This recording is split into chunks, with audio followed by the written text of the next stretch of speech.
então nós estávamos estudando o movimento em linha reta, o movimento horizontal, certo?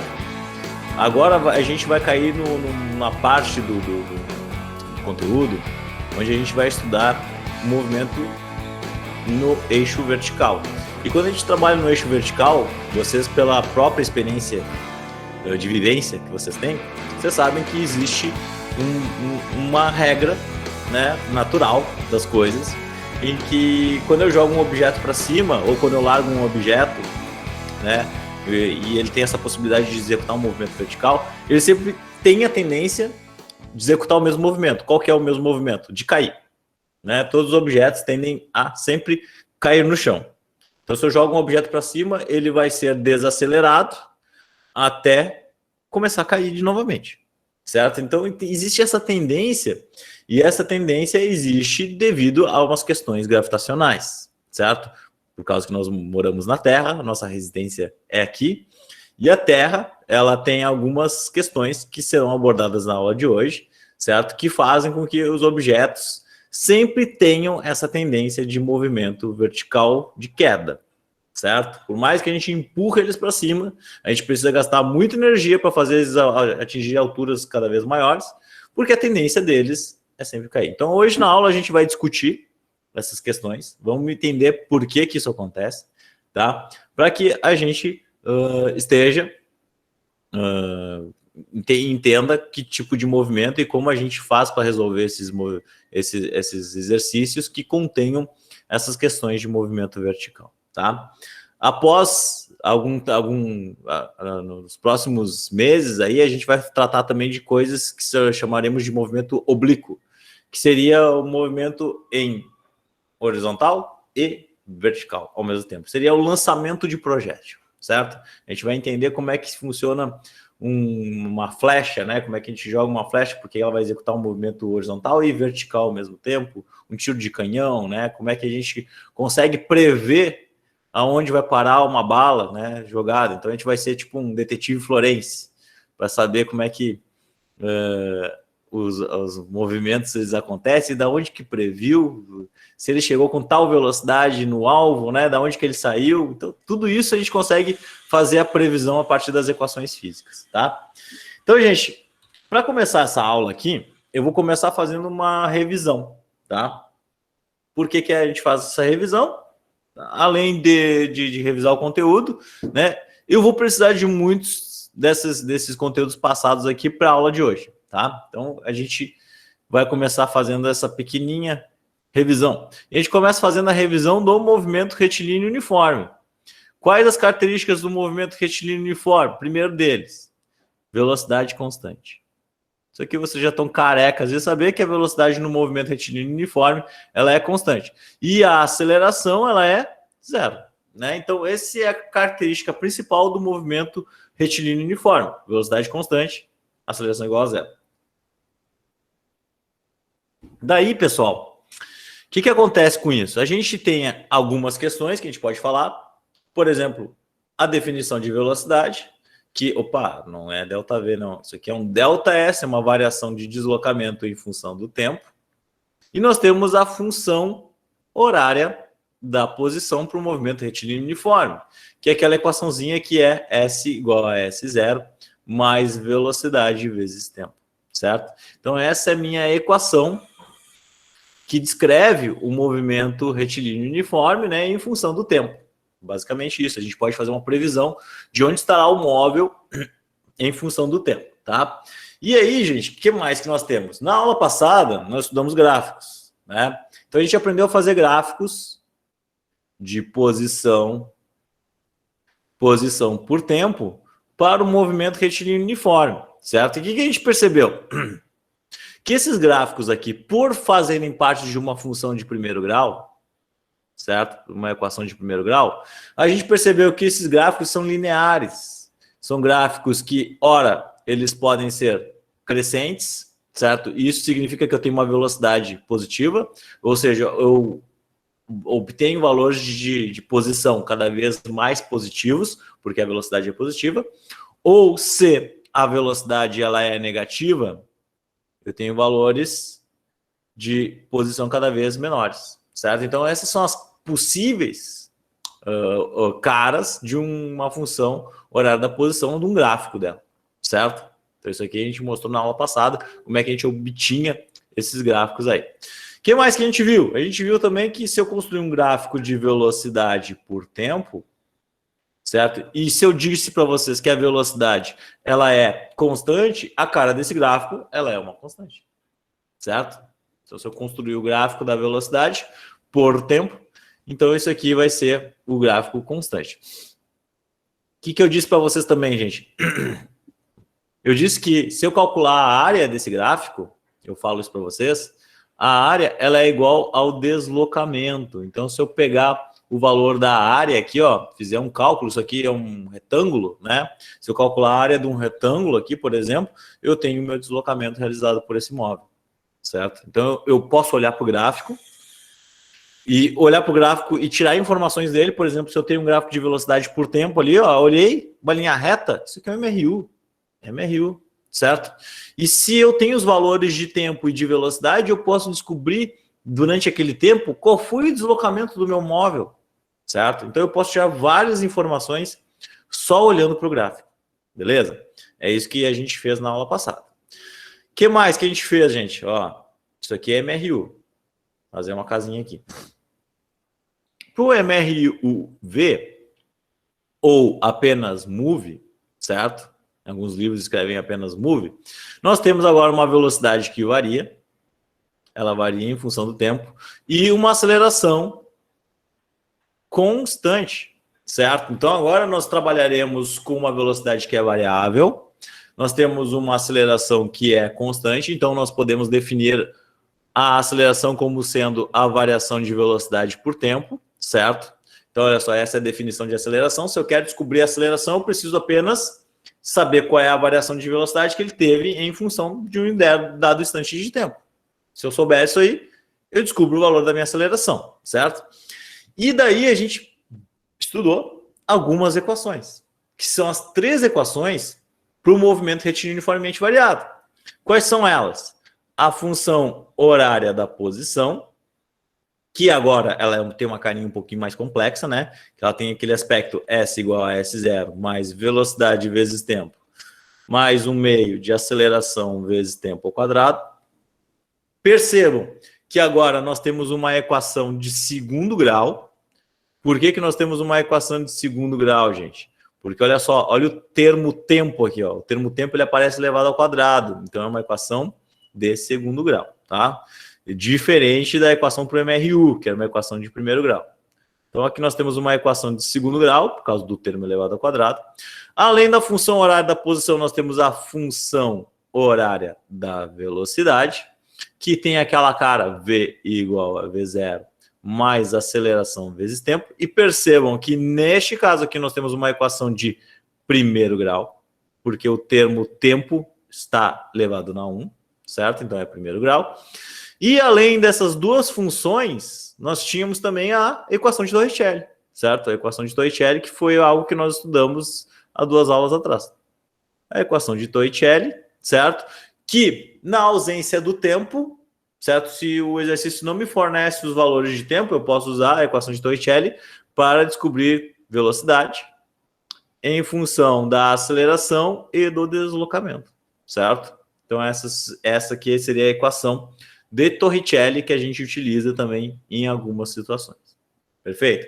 Então, se eu tenho um movimento retilíneo uniformemente variado, eu tenho 3 possibilidades de equações para obter as grandezas físicas que eu desejo, né, de resultado dos meus problemas. Tá? Então, eu tenho a função horária da posição, função horária da velocidade e a equação de Torricelli.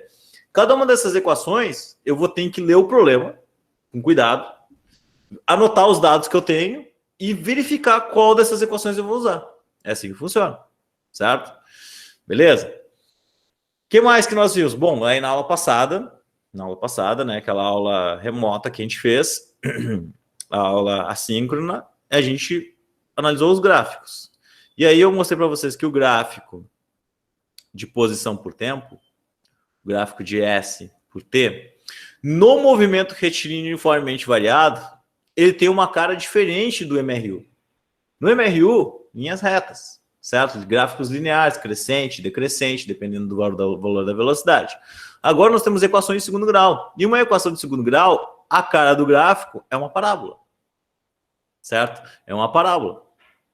Onde essa concavidade aqui, certo? Ela depende da aceleração. Se a aceleração é maior que zero, a concavidade é virada para cima. Se a aceleração é negativa no meu problema, a concavidade é virada para baixo. Certo? Então, agora nós temos gráficos que eles têm esse formato de paraboloide, certo? Eles têm essa curva, né? Nem sempre, gente, vocês vão construir os gráficos e vão ver esse formatinho que eu estou desenhando aqui para vocês. Vão ver um gráfico meio curvado, certo? Porque vocês estão, de repente, num extremo aí do gráfico, né? Apenas numa região dele, onde a gente não percebe todo esse efeito paraboloide dele. A gente está, de repente, só numa região que ele só verifica, assim, uma curvinha, certo? Por isso que é importante também vocês utilizarem réguas, né, para calibrar aqui, para milimetrar o gráfico de vocês. Na hora da construção, vocês colocarem os pontinhos ali bem certinho. Aí vocês verificam com mais facilidade o formato do gráfico, certo? Mas vocês precisam ver essa curva no gráfico de S por T. Vocês precisam ver um gráfico curvado, não um gráfico reto, né, como a gente vê no MRU. Beleza? O que mais que a gente viu? A gente viu que o movimento, o gráfico de velocidade por tempo, deixa eu tentar desenhar uma linha reta aqui. O gráfico de velocidade por tempo no MRUV, agora, como ele é uma equação de primeiro grau, ele é um gráfico em linha reta.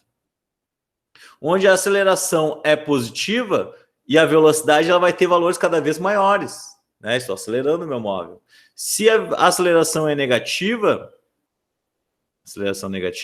eu vou ter cada vez valores menores de velocidade, porque eu estou levando meu móvel para o lado contrário, né? Para o lado de valores de posição negativo.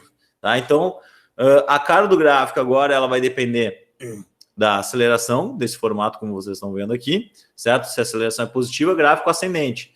Aceleração negativa, gráfico descendente. Tá? E o que mais?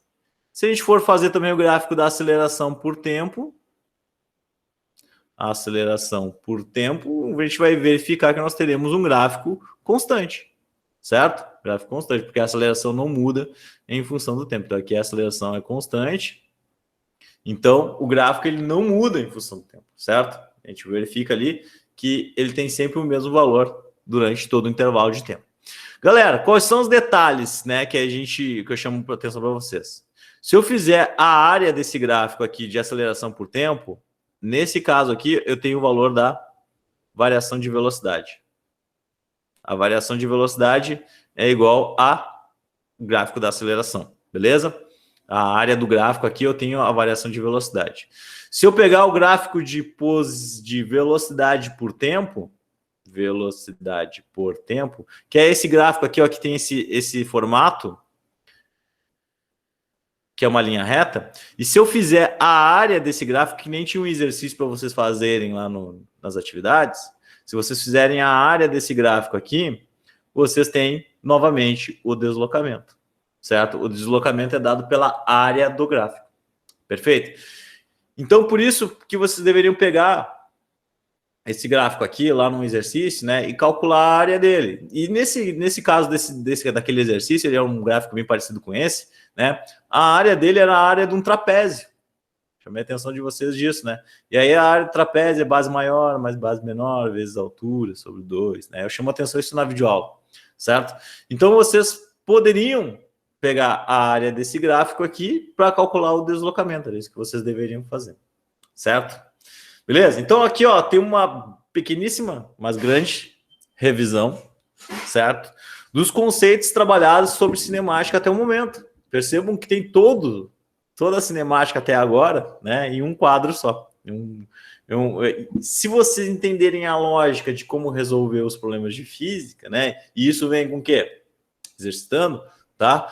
Vocês possivelmente vão precisar só desse quadro aqui para resolver todos os exercícios, certo? Vamos pegar ali estão as equações, aqui estão as caras dos gráficos, óbvio que os gráficos, cada exercício vai ter seu aspecto, né, porque vai ter valores diferentes, mas a cara deles não muda, certo? Se é uma parábola, é uma equação de segundo grau, é MRUV, certo? Se eu pego um gráfico de S por T em linha reta, é MRU, certo? E assim por diante. Bom, feita a revisão, vamos para o conteúdo de hoje. O conteúdo de hoje é sobre movimento vertical. E aí a gente observa o seguinte, gente. Observando a queda de um objeto, podemos notar que a velocidade dele aumenta à medida que ele cai. Então, se eu largar um objeto do alto de um prédio, pegar o objeto na minha mão e apenas largar, não vou arremessar, vou só largar. Ou seja, se eu estou largando ele parte do repouso, velocidade igual a zero, a gente observa que ele aumenta a sua velocidade. Aumenta a velocidade porque existe uma aceleração. Por quê? Né? A gente estudou isso aí, para variar a velocidade só com aceleração. Então, se existe uma aceleração, de onde que vem essa aceleração? Tá? E isso é uma das perguntas que a gente vai responder hoje.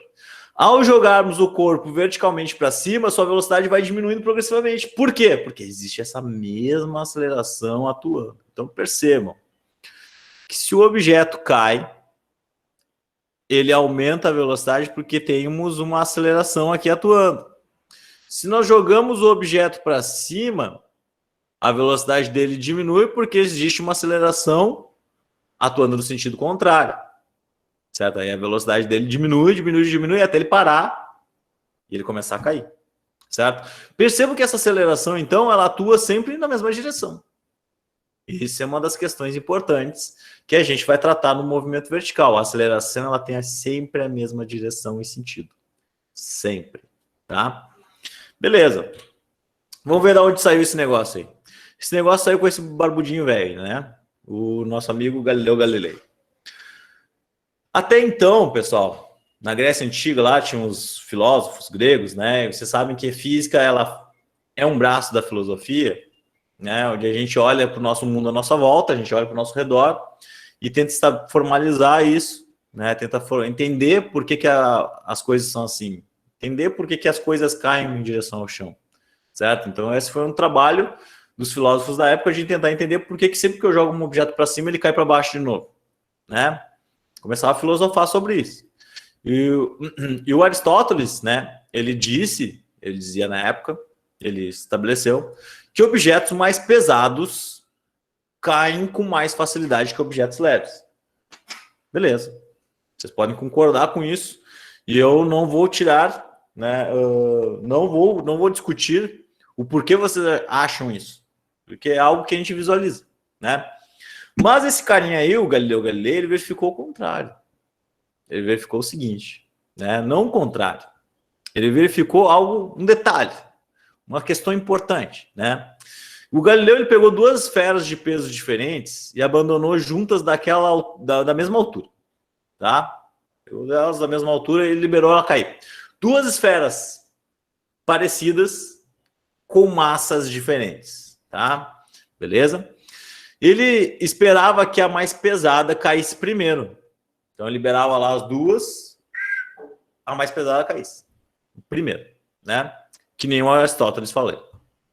Mas, para surpresa do Galileu Galilei, as duas esferas caíram juntas, certo? Elas não tiveram diferenças de distância quando a primeira atingiu o solo, certo? E aí ele, opa, tem um detalhe aqui que eu não estou considerando, né?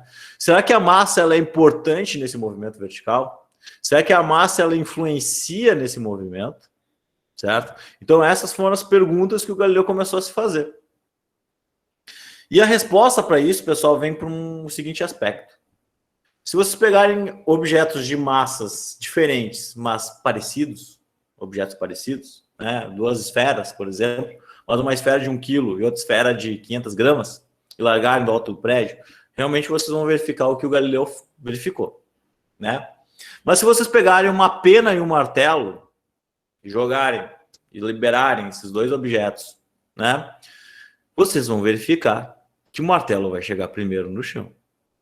Aí vocês vão parar para pensar, tá, mas a massa ela tem a ver ou não tem a ver, né? A questão é uma só, gente, resistência do ar, tá? O Galileu estava certo. O Galileu, quando ele verifica que a massa não influencia, a massa realmente não influencia no movimento vertical. Mas a massa ela tem influência no que nós chamamos de resistência do ar. Objetos mais leves, eles sofrem a influência da resistência do ar de uma maneira muito mais intensa que objetos pesados, certo? Que objetos de maiores massas, certo? Assim como se eu aumentar a área deles. Um objeto de área grande, ele vai sofrer a ação da resistência do ar com muito mais veemência que um objeto de área menor. Então é por isso que o paraquedas, pessoal, ele funciona tão bem, né?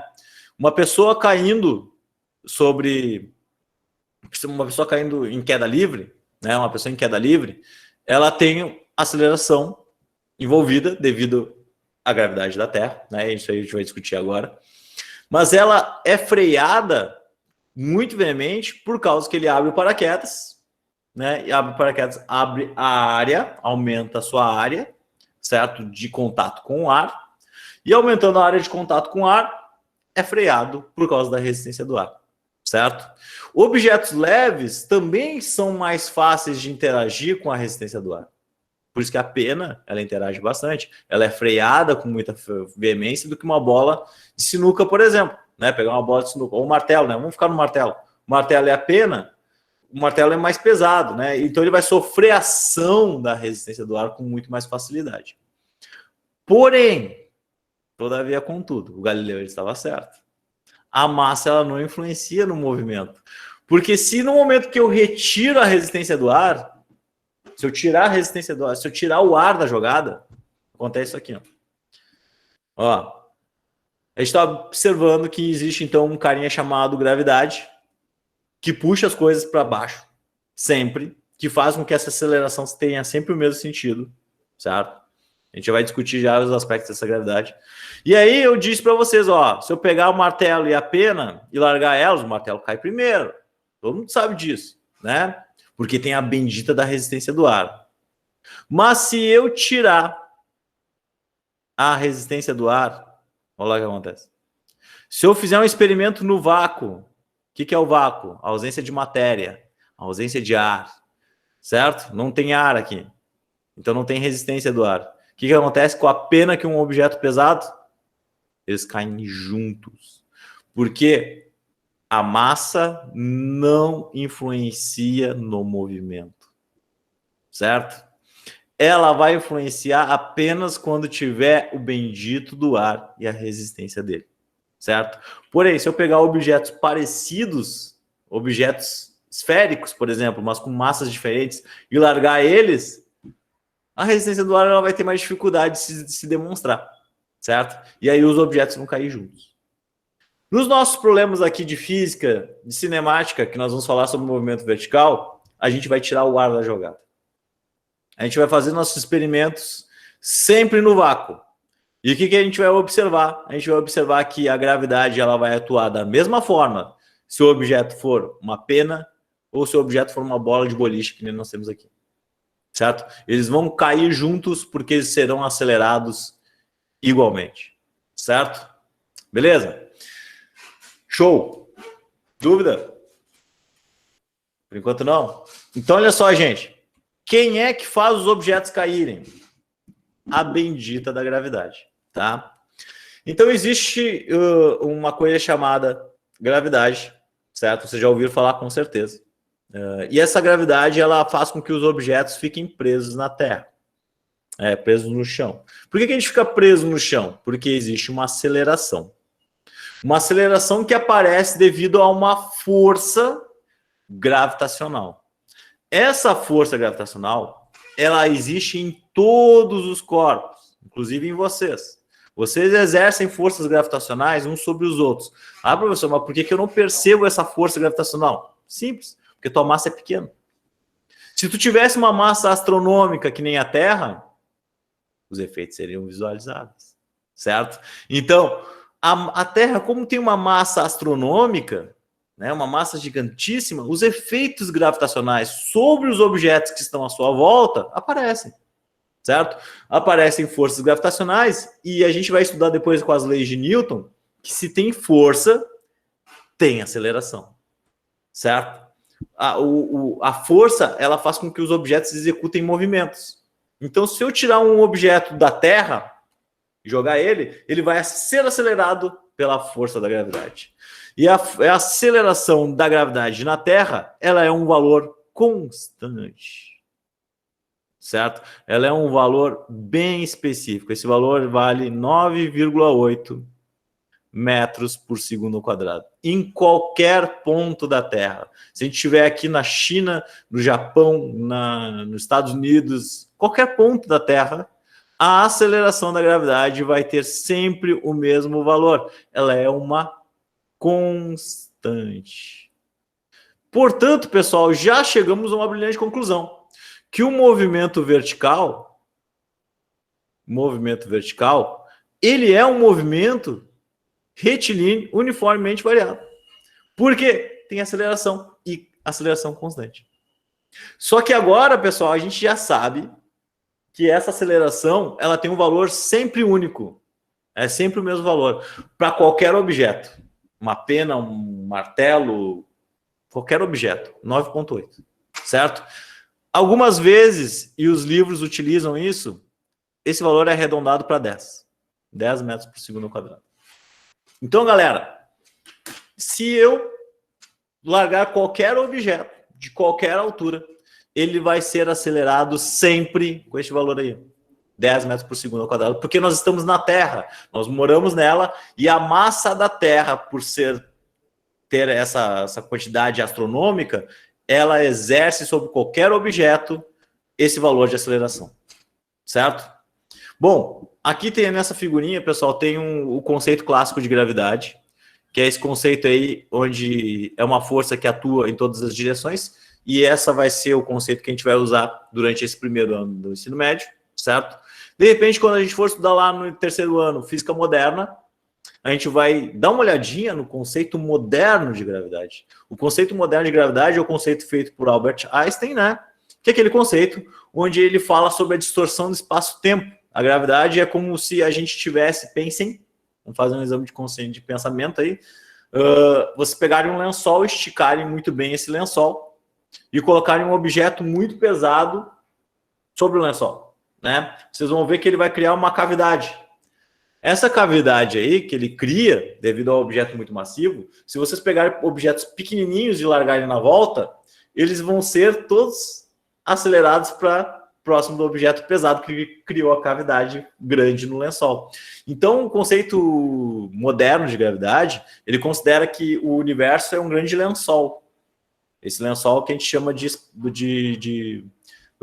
espaço-tempo. Certo? E quando a gente coloca objetos pesados, ele distorce o espaço e o tempo, certo? E aí objetos que são pequenos, que passam nas suas proximidades, são atraídos. Nós somos objetos pequenos, nós somos sempre atraídos para a Terra, tá? Esse é o conceito moderno. Eu sei que ele é um conceito complicado da gente entender, então por isso que a gente vai começar compreendendo o conceito clássico, que é esse conceito que diz que existem forças de gravidade que atuam em todas as direções da Terra e nos puxam em direção ao seu centro. É um conceito muito válido, tá? Para a gente, inclusive, aplicar nos conceitos de física que a gente estuda. Professor, Fala! isso aconteceria com a Terra e o Sol? O Sol tem gravidade superior à Terra, por isso Muito superior, por isso que a gente gira em torno dele. Sim. Tá? Então, todos os objetos com massa no universo, eles têm gravidade. O Júpiter é o planeta que mais tem gravidade aqui no sistema solar, né? Tirando o Sol. Por quê? Ele tem uma massa muito grande. Olha só. O próximo slide já mostra isso. Eu peguei todos os planetas aqui, ó, do nosso sistema solar. Até Plutão, que não é planeta, tá? Plutão é qualquer coisa, menos planeta. Então, Plutão é pequenininho, logo a massa dele é pequenininha, logo a gravidade dele é pequena. A Lua também, né? A Lua tem uma gravidade muito pequena, porque ela é pequena, certo? É pequena em termos do sistema solar, tá, gente? Por isso que quando a gente viu os astronautas lá, indo primeira vez lá para a Lua, o que acontecia? Eles caminhavam, parecia que eles estavam em câmera lenta, porque a aceleração da gravidade na Lua é pequena, por causa da sua massa é pequena. A Terra, né? Olha só, a Terra e Vênus têm tamanhos proporcionais. Por isso que a gravidade, tanto na Terra como em Vênus, são bem parecidas. São parecidas, tá? Já em Júpiter e Saturno, Netuno e Urano, que são são massivos, extremamente massivos, a gravidade lá é muito grande. Então a gente vai ser acelerado com mais violência para o centro. E aí, por isso que são feitas algumas equivalências, né? Essas equivalências dizem respeito mais à força da gravidade, tá? Aqui ele faz a equivalência com relação à massa. Mas pense, massa é uma constante universal. 1 quilo é 1 quilo em qualquer lugar do universo. Porém, a interação desse 1 quilo nos planetas ela é diferente. Aqui na Terra, 1 quilo é 1 quilo, a gente sabe, a gente pega na mão, a gente sabe que é 1 quilo. Agora, se eu pegar na mão 1 quilo em Júpiter, eu vou sentir como se ele tivesse em torno de 2,6 quilos. Eu vou sentir, vou ter a impressão, certo? Porque a gravidade lá em Júpiter é muito mais violenta, por causa da massa dele, certo? Se eu pegar em Plutão, olha só, 1 quilo vai parecer 0,11, que não vai fazer quase nenhuma força para segurar 1 quilo. 0,11 quilogramas, né? 110 gramas vai ser 1 quilo em Plutão, certo? Isso tudo devido a essa aceleração da gravidade. A essa aceleração com que o planeta ele puxa os objetos em sua direção. Beleza? Então, dito isso, vocês já compreendem, né, que então esse conceito de gravidade ele é oriundo das massas dos planetas, certo?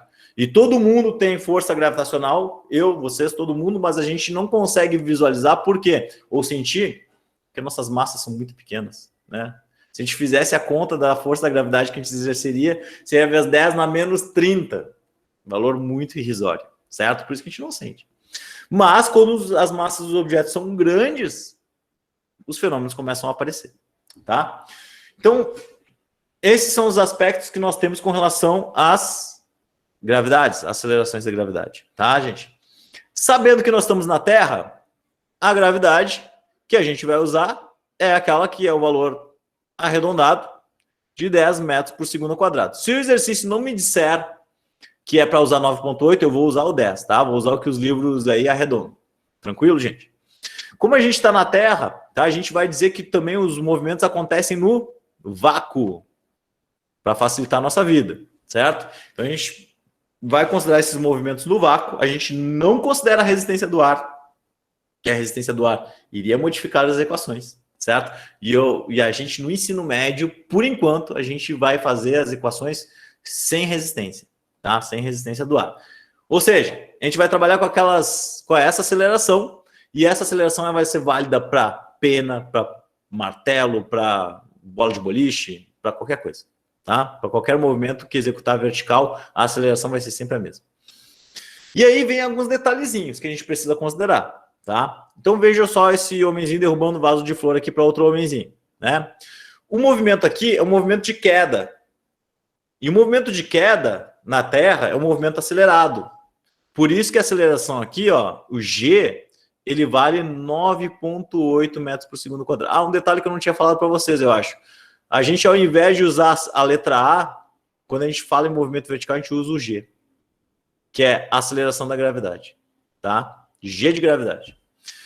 Novamente, se o objeto está caindo, ou seja, indo em direção ao G, na mesma direção em sentido do G, o G é positivo. A aceleração é positiva. Se o movimento está ao contrário da gravidade, eu estou jogando uma bolinha para cima, a aceleração ela está freando, por isso que ela é negativa ali. Então, o sentido do movimento, pessoal, é muito importante na hora de resolver os problemas de física. Eu tenho que saber o que está acontecendo. Eu vou ler ele e vou pensar, ó, tá caindo ou tá subindo? Se tá caindo, positivo. Se tá subindo, negativo.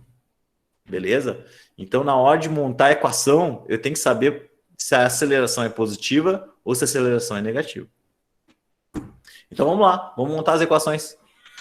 Se eu disse para vocês que o movimento vertical é um MRUV, todas aquelas equações que eu mostrei para vocês sobre MRUV são válidas para o movimento vertical. Com qual detalhe?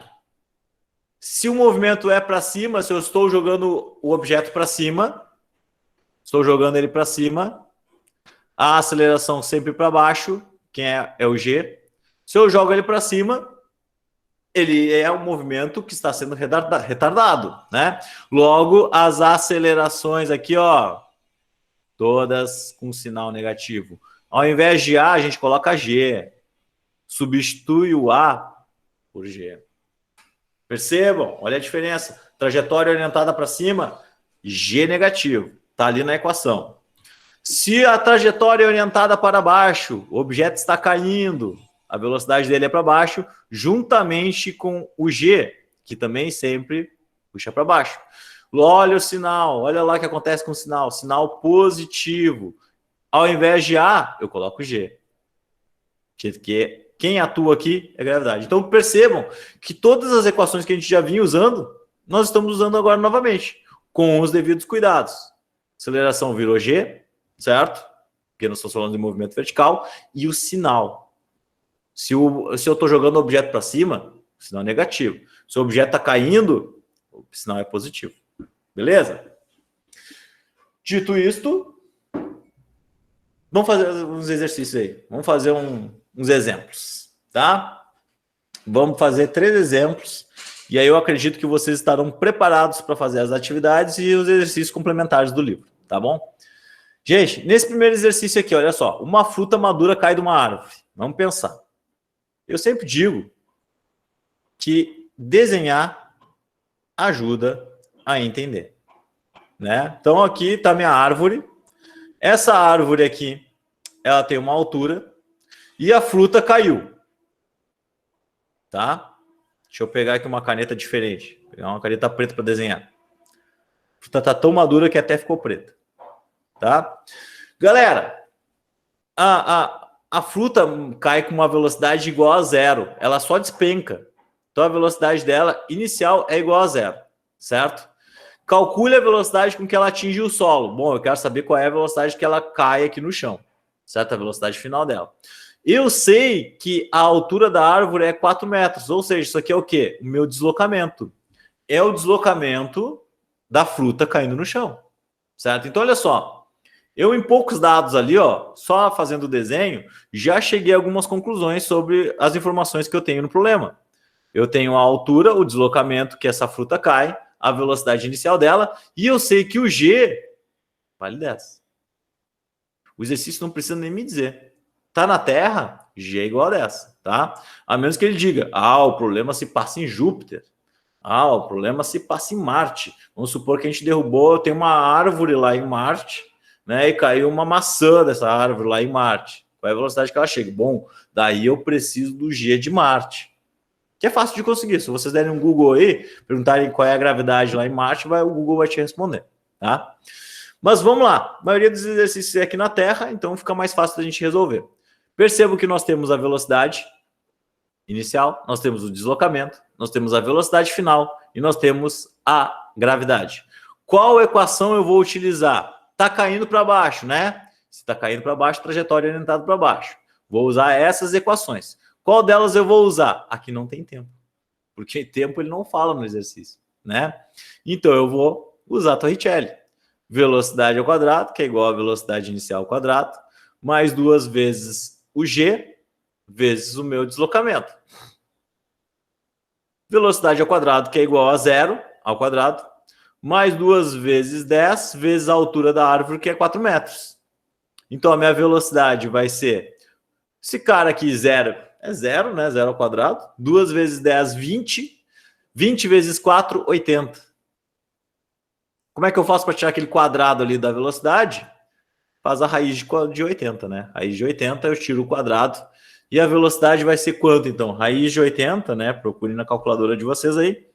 8,94 8,94 metros por segundo. Essa é a velocidade com que a fruta chega no chão, de uma altura de 4 metros. Professor, você pode disponibilizar depois esses slides para eu poder copiar aquelas outras formas de equação ali do slide? Do slide Sim. Eu sempre coloco o PDF lá no cigarro. Ele está sempre anexado, de todas as aulas. Então, se tu pegar lá no cigarro, tu vai ver que tem sempre para baixar arquivo. Tu clica lá no baixar arquivo. Tá lá, Andressa. Aí sempre tá lá, tá, gente? Pode deixar, sempre coloco. Se eu esquecer, vocês me lembrem, tá? Gente, calcule quanto tempo durou a queda da fruta do exercício. Tá? Quanto tempo caiu? Quanto tempo? Olha só, falou em tempo, né? Quer saber o tempo. Então, nós temos duas equações que nós podemos usar. As duas equações seriam utilizáveis, porque todos os dados que tem nelas, eu consigo obter o valor do tempo, tá? Eu vou usar a segunda, porque ela é mais simples, né? É uma equação de primeiro grau, tá? Mas se vocês usassem a primeira, por acaso, querem se desafiar, né? Sei lá, querem usar a primeira equação, tudo bem, né? Vai encontrar o mesmo valor, beleza? Então, eu vou usar a segunda equação, que é a função horária da velocidade, g vezes tempo. Olha lá. Então, o V é o V eu já sei quanto é que vale o V. Recém descobri ele, ó. Quando ele cai da árvore, a velocidade é 8,9. 4. Vai ficar 8,94, que é igual a zero, que é a velocidade inicial dele, mais 10 vezes o tempo. Certo? Então, fica 8,94 V igual a 10 vezes T. Gente, escrever assim ou escrever assim invertido é a mesma coisa. Então, olha só, eu posso inverter aqui para deixar mais bonito. Ó. 10t, que é igual a 8,94. A gente está mais acostumado a trabalhar assim, né? E a matemática me permite, sobre uma igualdade, então escrever assim, é a mesma coisa. Quero descobrir o valor do tempo, então eu ponho o tempo em evidência e esse 10 que está multiplicando, ele tem que passar dividindo, porque ele está multiplicando. Se ele estivesse somando alguma coisa, ele não poderia fazer isso. Mas como ele está multiplicando apenas o t, então ele passa dividindo, e isso aqui dá 0,894 segundos. 8,94 dividido por 10, pode testar na calculadora aí. 0,894, tá? Então, essa é o tempo, menos de um segundo, a fruta levou para cair no chão, tá? Essa é a ideia. Tranquilo? Vamos mais um. Mais um exercício. Ó, um menino joga uma pedra para cima. Opa, jogou pedra para cima, movimento orientado para cima. Então, vamos desenhar, vamos imaginar a situação, sempre. Ó, o professor desenha, você também tem que desenhar, hein? Velocidade do objeto, joguei para cima, tá? O que a gente sabe? A gente sabe que a gravidade, ela atua sempre para baixo. Esse aqui é o G. E aí ele vai jogar, a pedrinha vai subir, e ela vai chegar num ponto máximo. A menos que a pessoa seja super saiyajin, né? Tenha uma força além do universo aí, que ela consiga jogar a pedra, sair fora da Terra e orbitar, né? Como a gente sabe que isso não é possível, né? Ela vai chegar a uma determinada altura e vai parar. E esse momento em que ela atinge a altura máxima, a gente tem uma informação. Que informação é essa? Que a velocidade na altura máxima é uma velocidade igual a zero. Quando ela atinge a altura máxima, qualquer objeto que eu jogo para cima e atinge a altura máxima, naquele ponto onde ela atingiu a altura máxima, a velocidade dela é igual a zero. Certo? Então, olha só. O menino joga a pedra para cima e observa que ela atingiu a altura máxima num tempo de 2,5 segundos. Então, o tempo que isso aqui aconteceu, gente, foi de 2,5 segundos. Que ela atingiu a altura máxima aqui, ó. A altura máxima, tá? Pergunta. Qual a velocidade que o menino arremessou a pedra? Gente, isso aqui é movimento orientado para cima. Se é movimento orientado para cima, eu vou olhar essas equações da trajetória orientada para cima, com o sinal negativo, tá? Quais informações que eu tenho? Tenho o tempo, tenho a velocidade inicial que eu quero descobrir. É essa a pergunta, qual a velocidade com que o menino arremessou. Eu tenho a velocidade final, eu tenho o G, bueno. O que eu faço para resolver esse exercício? Eu vou usar a segunda equação, né? A segunda equação me fornece as informações que eu quero. Olha lá. V igual a V0 menos G vezes T. Agora é negativo, hein? Velocidade que eu quero descobrir. Não, desculpa. Velocidade final. Eu sei quanto é que vale a velocidade final, por causa que é a altura máxima, né? 0. A velocidade inicial eu quero descobrir. O G eu sei que é 10. O tempo eu sei que é 2,5. Certo? Então fica 0 igual a V0. 2,5 vezes 10 é 25. Certo? Aqui nós temos uma subtração. Se eu quero passar para o outro lado, eu passo invertendo o sinal. Fica positivo. Como isso aqui é uma igualdade, eu posso escrever assim, né? Ou seja, gente, qual é a velocidade inicial? 25 metros por segundo. Então, a velocidade que a pedra saiu é de 25 metros por segundo. Beleza? Agora nós temos a informação que a gente precisava. Se eu quisesse descobrir qual é a altura que chegou, eu ia usar a Torricelli, ó. Que aí eu tenho as velocidades, né? Aqui é menos 2G delta S. Eu usaria a Torricelli, substituiria esse 25 aqui, o 0 aqui, né? O G eu sei, descobriria o delta S, ou seja, descobriria a altura que chegou essa pedra, por exemplo. Tá? Se o exercício me perguntasse isso. No caso aqui ele não pergunta. Bom, vamos mais um exercício. Calcule o tempo gasto para um objeto cair de uma altura de 30 metros, supondo que ele parte do repouso. Olha só, gente. Por isso que é importante ler, com cuidado. A altura que o objeto vai cair é um delta S de 30 metros. Perfeito. Ele não sofre resistência do ar, que é o que a gente sempre está trabalhando aqui nesses exercícios.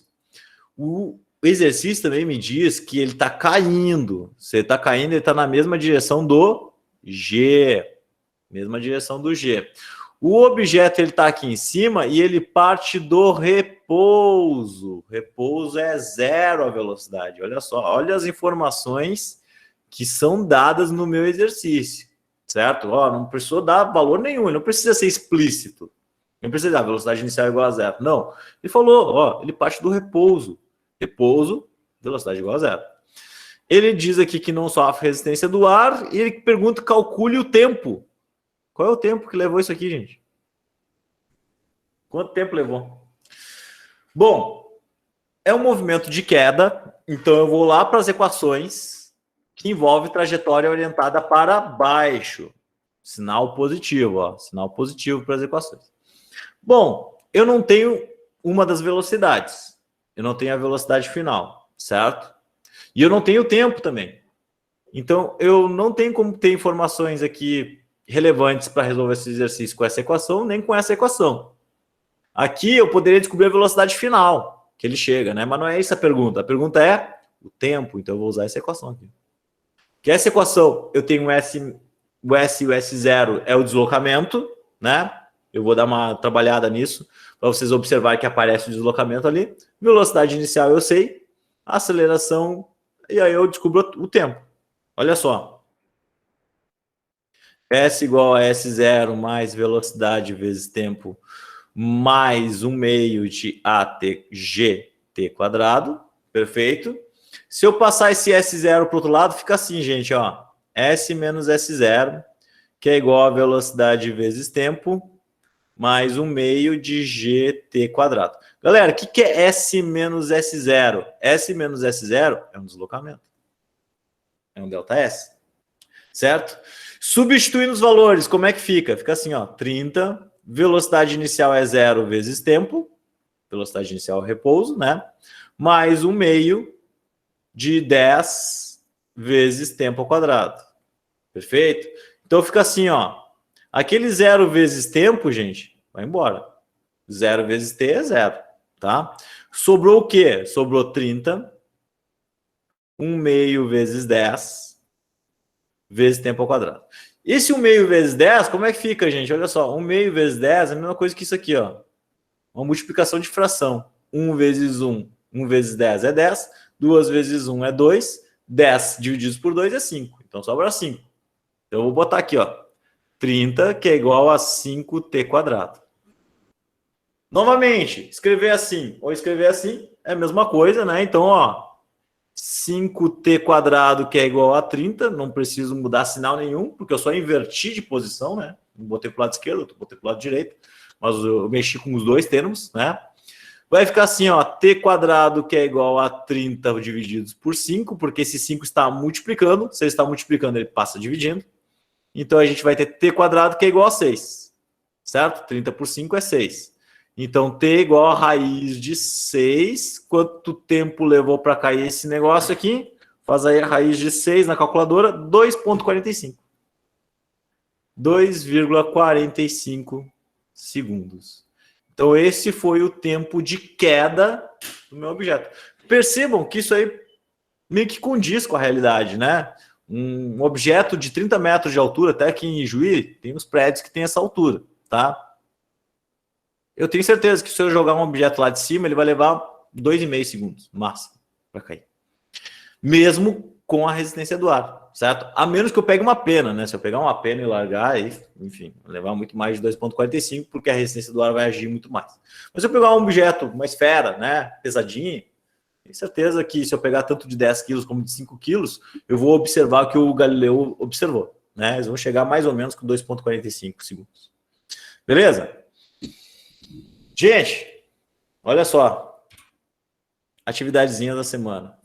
Percebam que as equações são mais do mesmo, são mais do que a gente já vinha trabalhando, só que com a diferença que agora nós temos o G, que é a aceleração, que é sempre um valor fixo, né?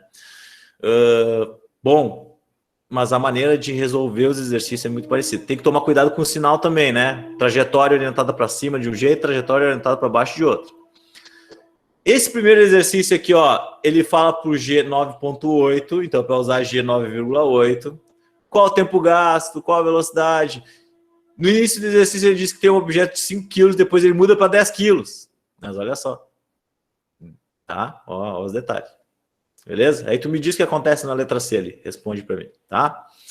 Na questão 2, nós temos um objeto caindo do alto de um prédio, né? Ó, as respostas estão aqui. É para fazer as... Gente, eu coloco as respostas, né? Porque a resposta para mim é só o objetivo final. Eu quero ver todo o desenvolvimento, tá? Que nem eu faço nas contas aqui. Sempre assim, tá, gente? Sempre com desenvolvimento. Não me venham dizer que acharam da cabeça de vocês e colocaram lá a resposta. Né? Bota a equação inicial e a resposta. Isso não é física, tá? Isso não é física. Física tem desenvolvimento. Ó, a equação bonitinha, toda desenvolvida, tá, gente? Questão 3 aqui, pessoal, tem um detalhe aqui que eu não comentei, tá? Um batedor aqui de beisebol, né? Ele joga a bola, bate a bola para cima, ela sobe, desce, e e algum outro jogador pega a bola do time adversário, né? O time vermelho ali. Ele pega essa bola depois de 5 segundos que foi rebatida. Então foi lá, rebatida a bola para cima, vertical para cima. E aí a bola volta vertical e para baixo 5 segundos depois. O garrador da bola e pega, tá? Qual é o detalhe aqui? O detalhe é o seguinte, gente. Como a gente desconsidera a resistência do ar, né? E mesmo com a resistência do ar, o tempo de voo da bola subindo e da bola descendo é o mesmo, certo? O que significa? Que o rebatedor bateu a bola, ela levou 5 segundos para ir e voltar, né? Para subir e descer. Ou seja, ela levou 2,5 para subir, 2,5 para descer. Certo? Então, essa é uma questão importante aí para poder resolver esse exercício aqui. Certo, gente? Esse exercício tem até a letra E, tá? Mas aqui a D e a E, aí você tem que usar um pouquinho a cabeça aí, não precisa fazer muita conta para resolver ela, tá? Beleza? Por isso que eu não coloquei as respostas. Gente, a aula de hoje é isso. Alguém tem alguma dúvida com relação a esse conteúdo?